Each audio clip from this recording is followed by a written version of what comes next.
Hello મિત્રો, આજે આપણે બનાવીશું મુંબઈ સ્ટાઇલ પાઉંભાજી. એના માટે મેં એક વાટકી બટેકા લીધા છે, એક રીંગણ લીધું છે, ફુલાવર લીધું છે એક વાટકી કોબીજ લીધી છે, એક વાટકી વટાણા લીધા છે અને કલર માટે બીટ લીધું છે. આ બધું મેં ધોઈને લીધું છે. એમાં એક ગ્લાસ પાણી રેડીશું.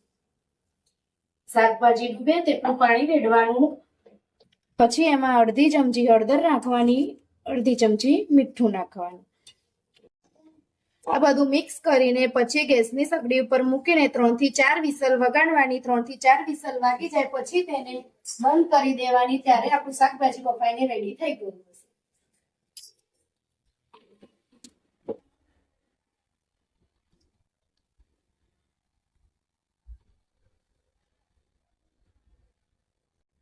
હવે આપણે કુકરમાં 4 વિસલ થઈ ગઈ છે. હવે આપણે કુકરમાં ચેક કરીને જોઈ લઈએ આપણી ભાજી બફાઈ ગઈ છે કે નથી.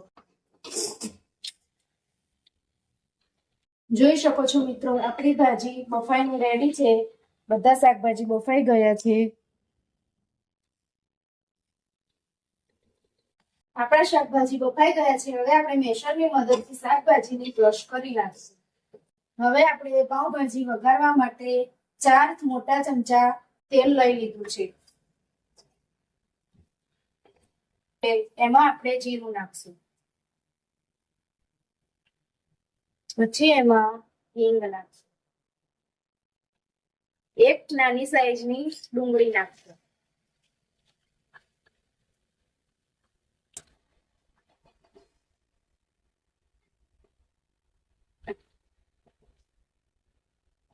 ડુંગળીનો કલર ચેન્જ થાય ત્યાં સુધી ડુંગળીને પાકવા દેવાની.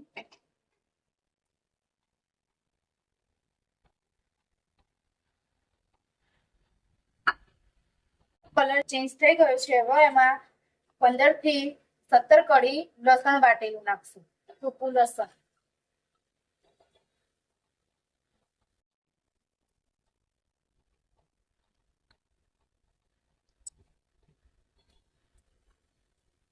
લસણ ચડી જાય ત્યારે એમાં આદુ મરચાંની પેસ્ટ નાખશું.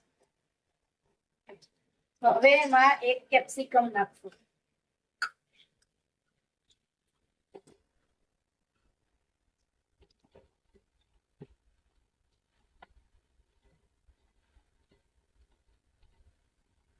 હવે કેપ્સિકમ ચડી ગયા છે.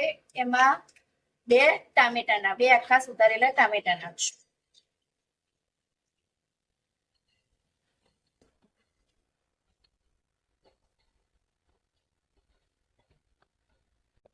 હવે એમાં થોડું મીઠું નાખશું. ભાજીમાં મીઠું નાખેલું હોવાથી આમાં મીઠું થોડું નાખવાનું. થોડી હળદર નાખશું. 1 ચમચી કશ્મીરી લાલ મરચું નાખશું. 1.5 ચમચી પાઉંભાજી મસાલો નાખશું. હવે મિત્રો ભાજી ચડી ગઈ છે. એમાં તેલ છૂટું પડી ગયું છે. હવે એમાં આપણે 1.5 ચમચી બટર નાખીશું.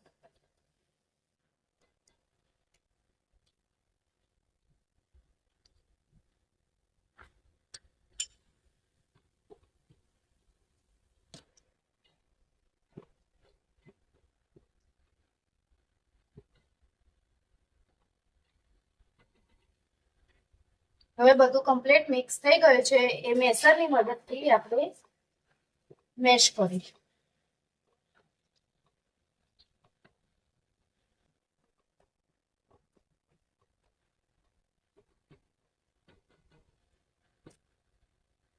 હવે આપણે બધા શાકભાજી બાફીને રાખ્યા હતા તે નાખીશું.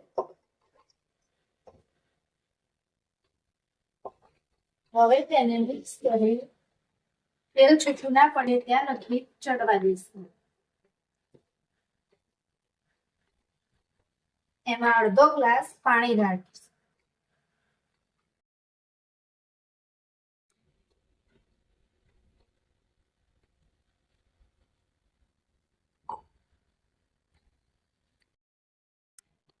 આપણે બધું મિક્સ થઈ ગયું છે. હવે ઢાંકણું ઢાંકીને તેલ છૂટું ના પડે ત્યાં લગી એને ચડવા દઈશું. ભાજી બનીને રેડી છે. એમાં તેલ છૂટું પડી ગયું છે. હવે એમાં આપણે લીંબુ નાખીશું.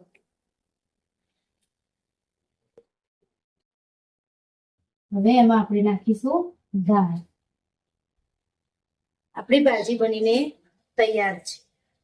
હવે આપણી મુંબઈ સ્ટાઇલ પાવભાજી બનીને તૈયાર થઈ ગઈ છે.